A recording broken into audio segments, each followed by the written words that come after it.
Hey, greetings, everybody. Welcome to the Campfire Show. Today on the show, special guest, Matt Bush from Elevation. Hey, Matt. Hey, how are you guys? Good. And a slightly less special guest, just slightly, is Just Toby. slightly. Just slightly. Toby Bohl. Matt That's my is guy. here, and then you're just tiny bit under that. Yeah, it's true. But I'm from Yeah. Texas, so that helps. That's That always is- a win. That is true. So so today on the show we're gonna share some stories and some wisdom, and I will be in the background as always. I'll be toasting some marshmallows around the campfire. And again, the reason that we do the show is just to give some inspiration to the church out there. And today we want to talk about this question of, does God really work in all things? Like, is he really working all things together for good? So we'll get into that in a minute.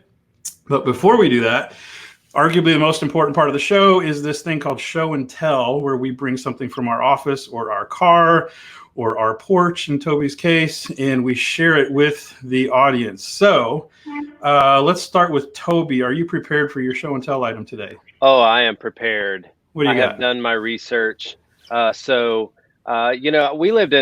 actually lived in Matt's neck of the woods there for a little while, right when my wife and I first got married, and we really got connected to this little thing called Cheerwine. Ooh, very nice. And nice. so in Matt's honor, knowing that he was going to be on with us today, I had to get me some Cheerwine. As you notice, it's sweating because it's nice and cold and ready for consumption. So it's like a cherry Dr. Pepper. If you've never had one, that's probably an insult to Cheerwine. But I got that in Matt's honor this morning for a little show and tell. Nice. See, I see that, and I don't know what it is, so I'm kind of troubled that you're having alcohol at 10 o'clock in the morning. It is definitely not alcohol, but it will make you feel happy. All right. Yeah, nice. we Baptist or Pentecostals on here because I'm not sure if cheer wine. It's awful early for the cheer wine. So. It's true. It's new wine. Nice. Okay, I got it. Hey, Toby, fun fact, at the North Carolina State Fair, every year, Cheerwine has this amazing tent city set up, and you just go through and everybody gets free Cheerwine the entire week. So that's how big of a thing it is in North Carolina. You can just come through as much as you want. It's like an open bar for Cheerwine. That is my kind of event. I need to plan a trip around that time. That State Fair is a fun time, man. It really is. That's outdoing the Texas State Fair altogether. All right, so let's go to Matt. What do you got for your show and tell item, Matt?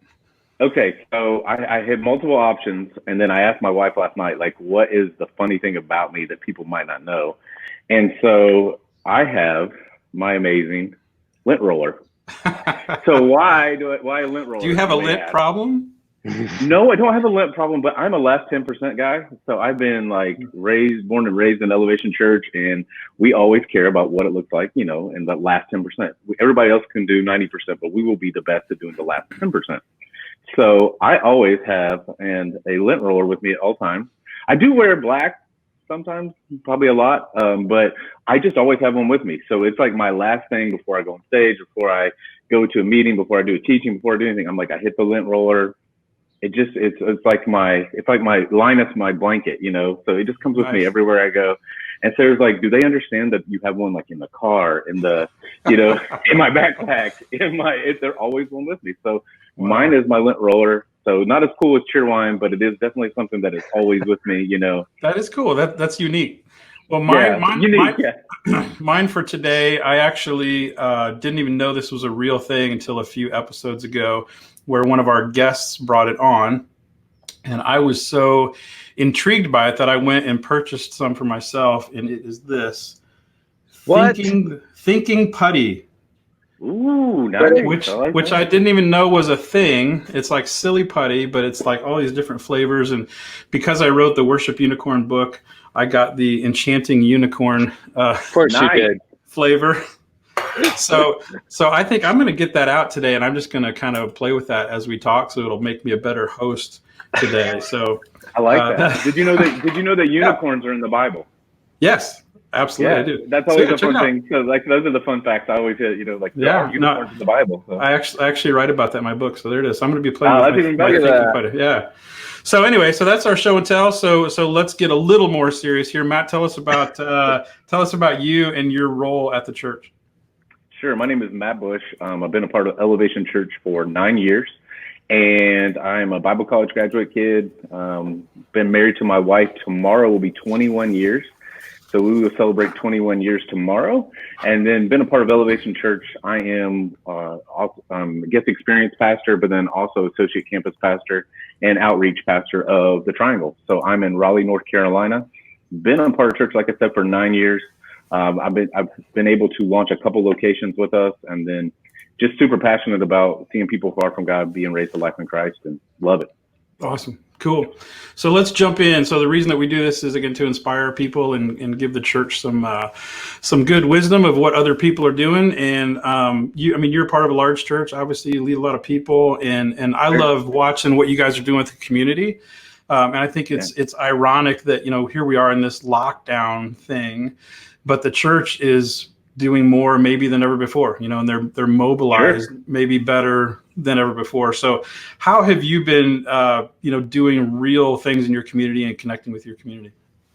That's great. I totally agree. I think, for some people in a church setting, this has been probably the busiest season of our lives. I mean, especially for us, I think we hit the ground running because all those things that we kind of could get away with on Sunday, because we could get the connections on Sunday, and then you kind of would fill people up for a week, and then they could come, to next Sunday. So it was like, just quick fill up. Now it's almost become just a daily thing. And so we have went hard, not only, online, but then also through Facebook communities, groups. All of our campuses have their own, we have 20 campuses. So that's where we're at least setting at. And then we've broken them all out into groups. And then we've also pushed almost just about as many people as we can into e-groups, into, outreach. We're still doing a lot of outreach. It's definitely been a new season of outreach. So for us, outreach is one of our main things, our main cogs of the wheel, if you will. And so in this season, we've had to take events that would be 25, 50 people down to 8, 5. So it's almost like reinventing the wheel and trying to do all those things, again, but then also just trying to keep people as connected as humanly possible. And so we have went through and text everyone on all of our campuses, at least one text since we started, checking in. How can we pray for you? How can we, what does life look like for you? What does it look like? So many people have lost their jobs, and so many people are going through that now. And the $1,200 check doesn't do a whole lot, doesn't last. So how can we help you and come beside you in that way too? So for us, connecting is number one, and keeping people connected as much as we can. We've tried to not make it where it's overwhelming, but where it's that we're always here. And just that, everybody's hearing, we're better together. I think we're getting, an email from everybody we've ever given our email address out to, like, hey, where are you at? Right. I felt really safe after I got the Taco Bell email. When the Taco Bell email came, I was like, Taco Bell is here with me. Yeah. That's it. It's good to know that we're all in this together with Taco Bell. Yeah. We always have the border. Yeah, we got the border. But that's where, if Taco Bell can do it, then we should definitely be doing it. So we have just tried to be as connected as possible. We go live every day now as a campus. And then we're doing lots of, we tried so many different things. We can laugh through a lot of things that we've tried even. I would say, just trying to make sure that people understand that, hey, we are here. The church we're not hiding, we're still here. It shook us. It shook all of us, but hey, how can we keep you connected? How can we keep praying for you? How can we walk beside you in a very real and authentic way too? It's not just like sermon discussion, or something. It's been more things like, hey, I'm walking through life as this. So that's been super helpful. And I think it just makes people feel, okay, I can do this, each day, and looking forward to things. And we've tried, like I said, Takeout Tuesday. We've tried Marriage Mondays. We've tried not just the things, but, go live when we're at an outreach event, things that people might not see, going live at food drive-thrus, going through it, just anything we can do just to keep people feeling normal. That's what we're trying to do. Matt, you guys are really pioneered online connection and really in a massive way. So when this all kind of struck and hit, within COVID and this whole adjustment, what were some of the things that you had to go back and say, guys, we started with this, what's some adjustments that's maybe had to been made, not just from a live connection, but from an online connection. And then the encouragement through that too, it's one thing when it's at the main campus, but how do the satellite campuses continue to engage in community, in their teams, keep an encouragement there. When you're 2 weeks in, it's one thing. When you're 6, 7, 8 weeks in, and looking at what that looks like, and kind of still the uncertainty. What are some of the things that's been the just the reality base of it, like you've been sharing, but then also just what's the also the adjustment maybe that has to be made, in those areas. Yeah, for sure. So the first 2 weeks was easy, just being honest. Like, because then everybody was like, oh, well, I can do this, or, whatever. It's been Facebook. It was mostly Facebook, I would say. But then now, like, I would say just a lot of things too have been birthed out of that, that we've had to change and adjust. So with youth, for us, we went from having a rhythm night once a month, which was how we would get all the youth together on one thing, to now doing a rhythm night every weekend live at 7:00 on our YouTube channel. That's a huge adjustment for it. And honestly, before that, we were like, can we even do that? And so that's kind of those fruit that we've kind of seen in this season, to where now even this week we're meeting and we're saying, hey, we're going to do a rhythm night. Let's do a rhythm night middle school, first, and then go high school. So that's something that's been that's an adjustment that we've made. Pushing everyone to e-groups, which was really funny, or connection groups, whatever your church calls them, whatever that thing is, that has been massive for us. And Zoom has actually been kind of the fruit coming out of that, especially with youth, or maybe people who have gotten disconnected from the church. They're able all to come back because they couldn't come on Monday nights, but now because they couldn't drive, or they were too far away. Well, now they can all come and join us. And so now we're like putting that effort and energy towards that. Just little things like that have been huge wins for us that we might not have thought of before, but we're not Zoom now. We're like going back to youth, just stay on Zoom after this. Because now, there's no excuse for them not to come, because, mom and dad doesn't have to drop them off. It's a super huge win. Or the people, again, like we've seen, disconnected, they're coming back. When we've seen that come back massively. So that's been connections. I think each week we're almost taking it 1 week at a time. Pastor's been very clear of like, hey, we're not making any of these 6, 8 week, 10-week decisions right now. It's that we're making decisions for this week. Let's make sure what works this week, because last week was totally different. And I would even say too, from like the more personal to campus level, we've had to decide like, hey, what's happening in our city right now?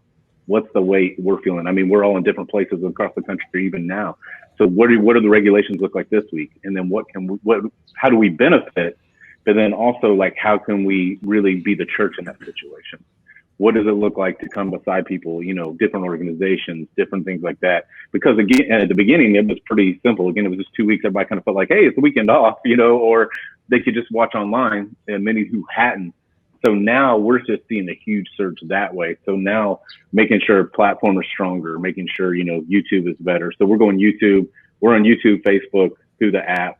That's our ways that are generally being, streamed. And what we're seeing is just the massive surge of devices. But then, okay, someone signs up. How do we get them connected to Raleigh? How do we get them connected to, Melbourne? How do we get them connected to GTA?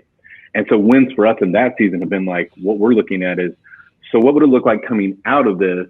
Instead of them going live to the online host that's at Charlotte, would they go live online to the host in Raleigh? Like, would they come and see me instead of seeing Chad Zolo on Sundays? Because Chad has become almost like this massive EFAM pastor, but there's no way we can keep that rate. So that's the stuff that we're learning.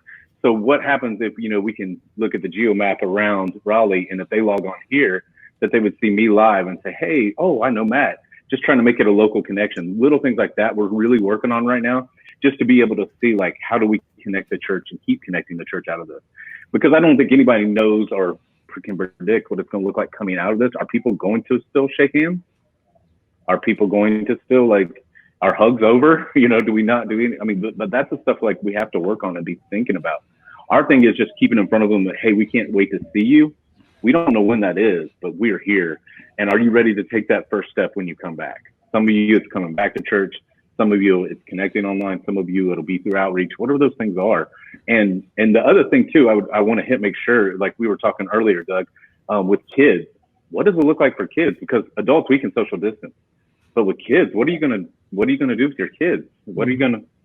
Because kids are gonna be kids. They're gonna come and love and run and jump around and play and have a great time, which are great. The great things about kids, but how do we keep the kids safe? How do we take care of them? And so we honestly launched we launched eKids online in 6 days that we did not have. And so that's some of the stuff that, like, I think we're winning out of this season is the things that we said we couldn't do. we didn't have the opportunity to say no to.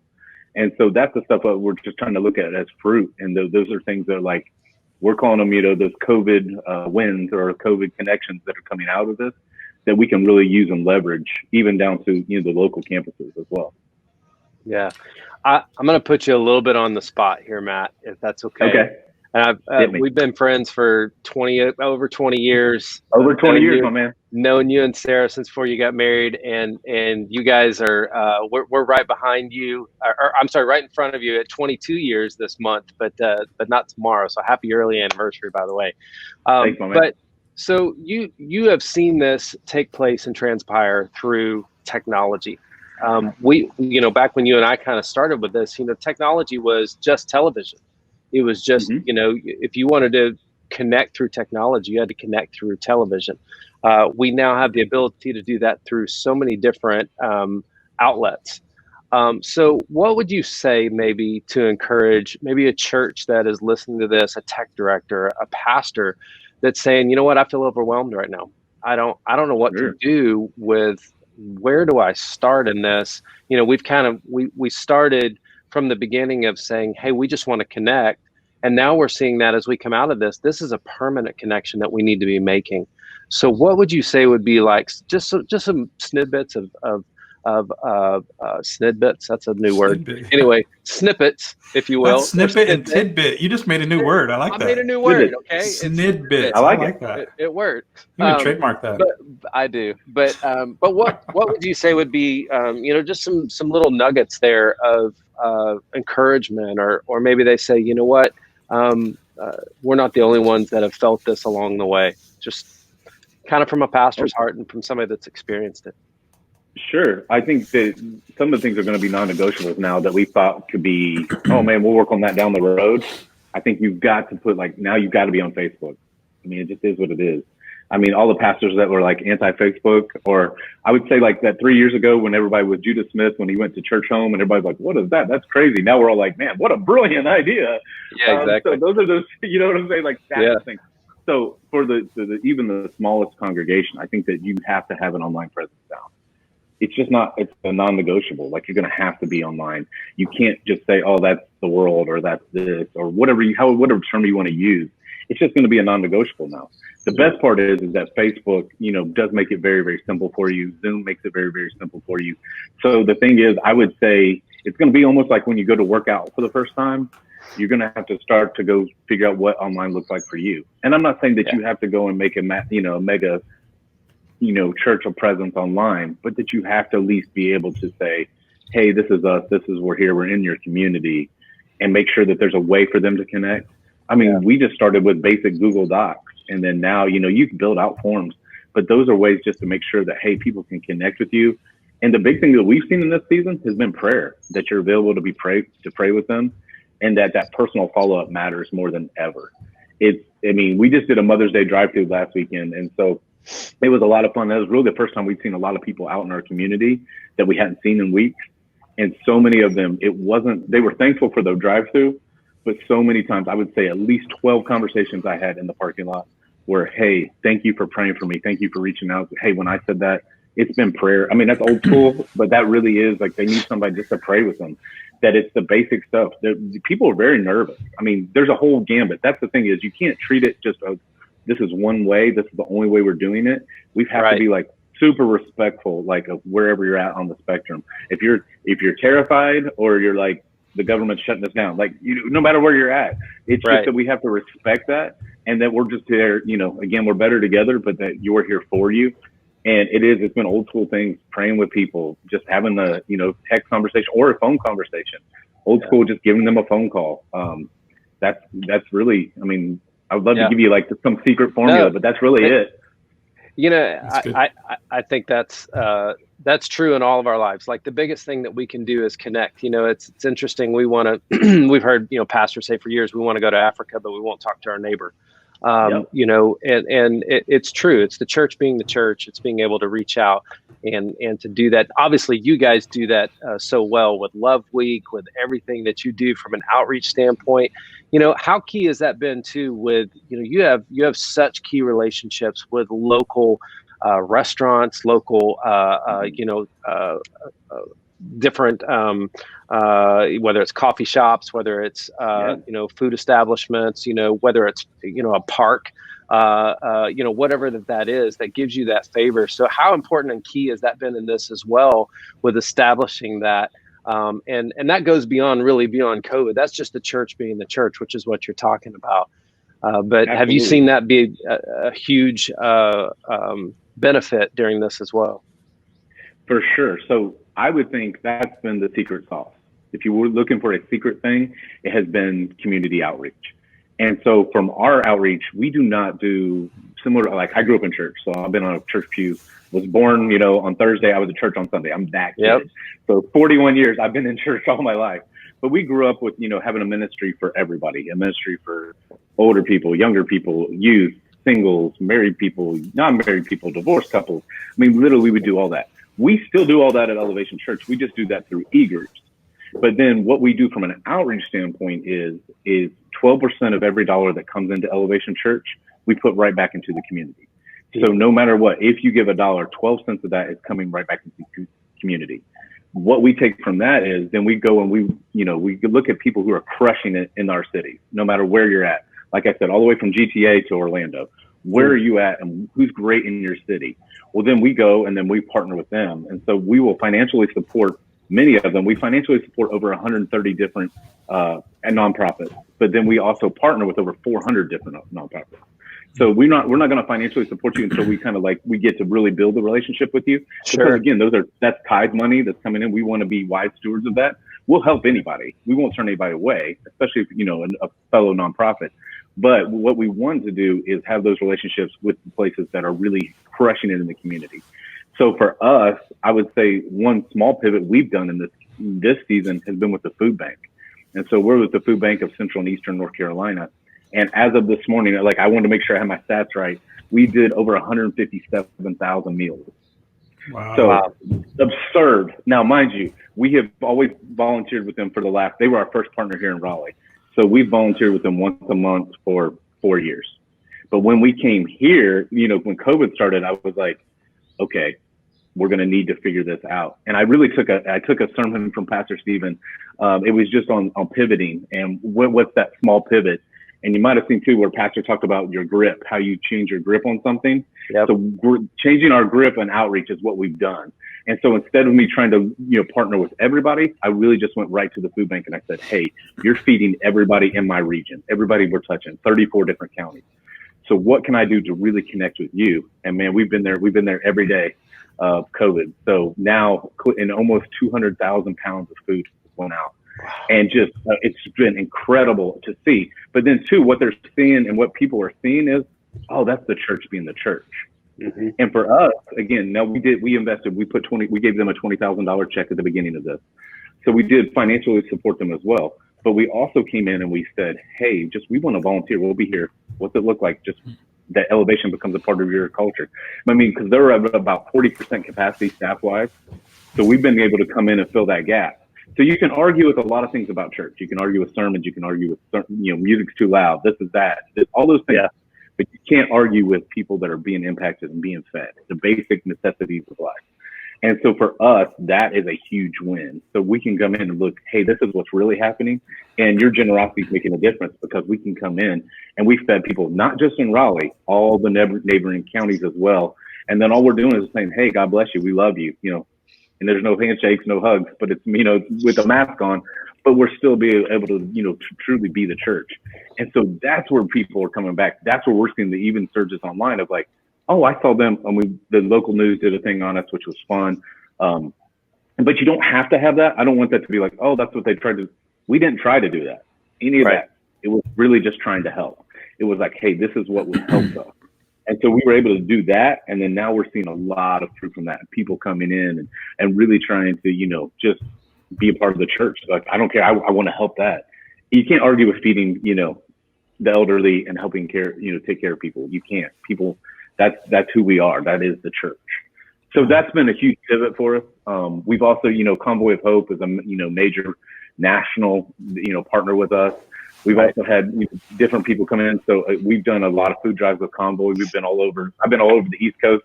Haven't stopped since COVID started. So, and we'll actually be in Darlington next week. So we'll be hitting just communities, even that our church isn't in, but where we can come in and help feed and take care of people. And then we're just trying to show them. So that's one other pivot we've done is every weekend in the worship experience, we've had an outreach part of it. So now it's been, sometimes it's a 3 or 4 minute video, but most of the time it's just a 1 or 2 minute video. But every weekend we want to make sure people understand, like, the church is still the church. We're still out here. And it's a time that we step up when this thing, when everything's going wrong, the church, we're not shaken by this. So we want to be there for you. And so we've made a huge push towards outreach in every worship experience and making sure people understand, like, hey, not only you can still give, but which we obviously want to make sure that, we can still keep helping as many people as we can. But then also, like, we're having impacts in all the cities that where we're at, and then also East Coast and then globally. Man, that's so many good examples, so many good ideas for people that'll watch this and get some ideas. So, thanks for all that you're doing. I want to change gears a little bit here. I want to throw some scripture at you. So I'm going to test your pastor chops, right? Here we go. Yeah, this is like college test time. So, the reason that we, like I said, we used to call them Bible drills. Yes. Yeah. Okay. It's going to be this will be a very focused Bible drill. So, again, the reason that we do this is to provide encouragement. And the irony there, the reason that people need encouragement is because so many people are discouraged, right? Mm-hmm. So, like you said, that $1,200 check, that thing's gone, right? That's long gone. I mean, that was a nice gesture, but that thing is vaporized by now. And so there are people that are discouraged. There are churches that are discouraged, pastors that are discouraged. Just every kind of people there are discouraged. So the scripture that I want to look at here, Matt, and I'm going to kind of set you up, is a verse that probably most people know, and we could probably recite. I won't ask you to recite it, but I'm going to throw it up here and we'll look at it. It's Romans 8:28 that says, "We know that in all things God works for the good of those who love him, who have been called according to his purpose." So I look at that and I look at that little phrase, "in all things." I mean, can that really be true? I mean, shouldn't there be an asterisk on that? Because, can God really work in all things, like in a global pandemic and when I have no money? Is that really true? And how have you seen God work all things together for good? Well, boy, give me the layup. My goodness. No, but I would say, exactly. So from that standpoint, it's that we're going to see fruit out of this. And it's more that you have to focus on the fruit and focus on what is going to be the fruit coming out of this. So he does work together all things. Did he make this happen? I mean, you're going to have to ask God yourself. I mean, I don't know. I just know that no matter what the season, if you choose to focus on that part, focus on what we're going to see out of this, focus on what God is doing in our communities, in our cities, in our own hearts. I mean, I think a lot of people, are taking this season and really focusing on themselves too.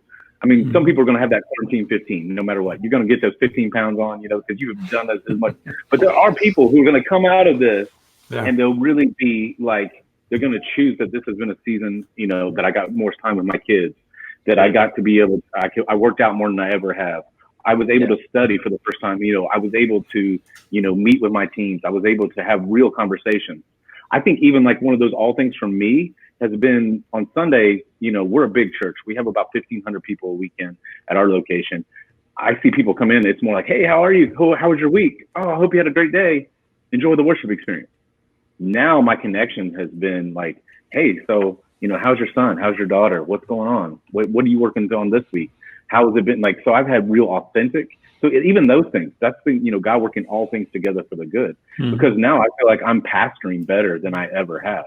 Yeah. Because it's not just a superficial or a shallow. It's been able to be like, hey, what's going on in your life this week?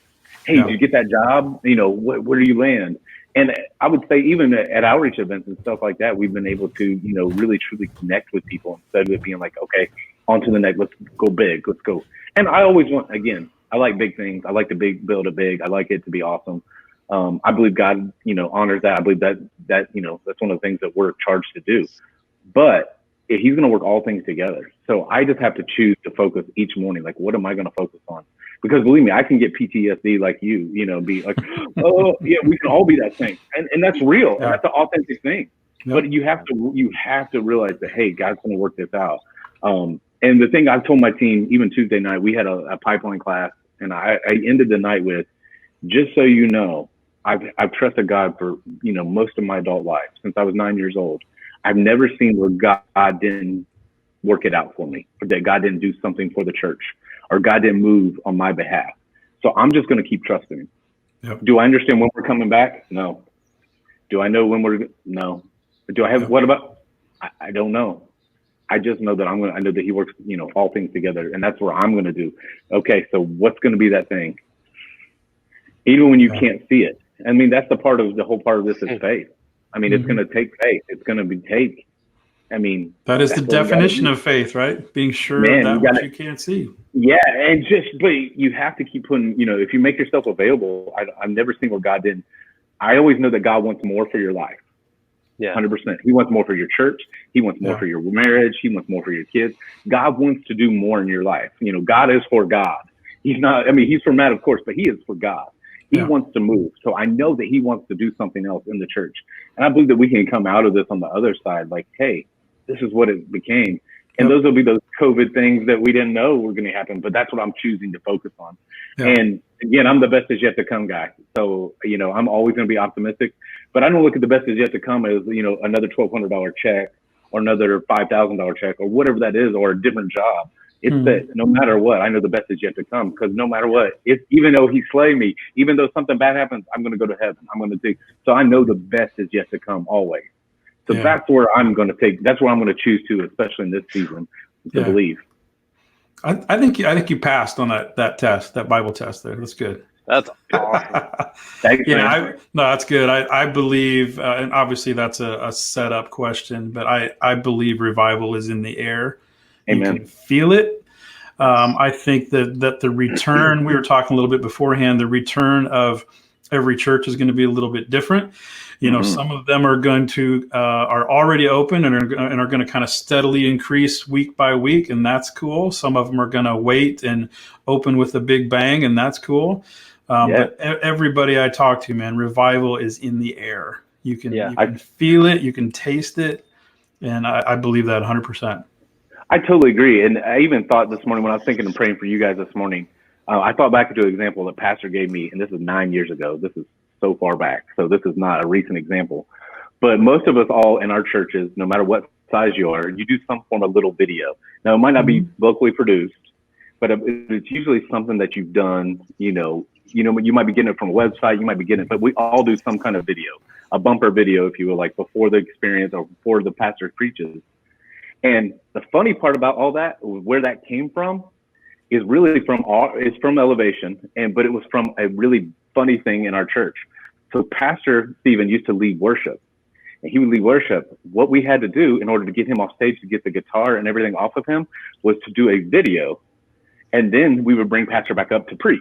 Yep. So it was not something that was like, we're trying to be cool, we're trying to be hip, we're trying to like, oh, look how cool we are. It was honestly just because we had to get past, we had to do it. Transition. So what's going to be right? It was a transition. So what's going to be that transition that we see out of COVID? Yeah. What's going to be that thing that we get to see that we didn't need that before, but now we're going to see God move. And so that we laugh.